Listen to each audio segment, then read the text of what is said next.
तर सध्या ही दृश्य आपण बघतोय राजकोट किल्ल्यावर निलेश राणे हे दाखल झालेले आहेत। मालवणच्या छत्रपती शिवाजी महाराज यांचा पुतळा कोसळल्यानंतर या पुतळा दुर्घटनेनंतर निलेश राणे हे घटनास्थळाची पाहणी करण्यासाठी त्या ठिकाणी दाखल झालेले आहेत। भाजपचे नेते निलेश राणे हे राजकोट किल्ल्यावर दाखल झालेले आहेत, ज्या ठिकाणी छत्रपती शिवाजी महाराज यांचा पुतळा उभारला गेला होता आणि 8 महिन्यातच तो कोसळला। पंतप्रधान नरेंद्र मोदींनी या पुतळ्याचं अनावरण केलं होतं, मात्र हा पुतळा कोसळल्यानंतर आता महाराष्ट्रात राजकारणाला देखील सुरुवात झालेली आहे आणि निलेश राणे हे राजकोट किल्ल्यावर दाखल झालेले आहेत।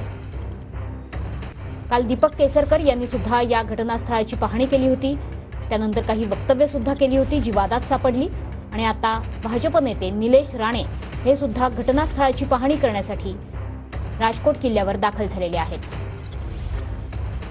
आज महाराष्ट्रात ठिकठिकाणी महाविकास आघाडीकडून मालवणच्या या पुतळा दुर्घटनेचा निषेध करणारी आंदोलनं सुद्धा केली जात आहेत।